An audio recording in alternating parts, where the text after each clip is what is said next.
Friends, welcome to Smile Talk paramedical channel.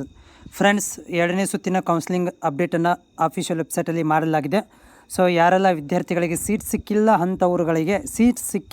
ಅಂಥವರುಗಳಿಗೆ ಏನಂತಂದರೆ option entry ಮಾಡಲಿಕ್ಕೆ ಕೊಡ್ತಾರೆ.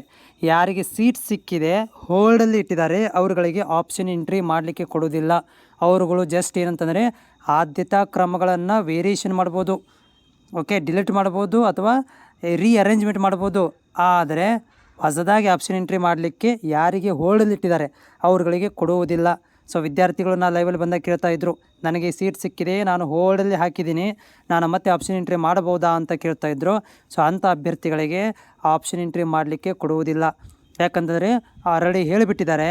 ಫಾರ್ ಎಕ್ಸಾಂಪಲ್, ನಿಮಗೆ 5ನೇ ಕಾಲೇಜ್ ಸೀಟ್ ಸಿಕ್ಕಿತ್ತು, ಮೇಲೆ 4, 3, 2, 1 ಇವುಗಳಲ್ಲಿ ಮಾತ್ರ ನಿಮಗೆ ಸೀಟ್ ಹಂಚಿಕೆ ಮಾಡಲಾಗುತ್ತೆ.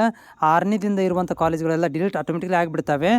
ಆದರೆ ಆಪ್ಷನ್ ಎಂಟ್ರಿ ಮಾಡಲಿಕ್ಕೆ ಹೊಸದಾಗಿ ನಿಮ್ಗೆ ಕೊಡೋದಿಲ್ಲ. ಇನ್ ಕೇಸ್ ಆಫ್ ಕಾಲೇಜ್ ಏನಾದರೂ ಹೊಸದಾಗಿ ಆ್ಯಡ್ ಆಗಿದ್ದರೆ ಅದನ್ನು ಮಾತ್ರ ಕೊಡ್ತೀವಿ.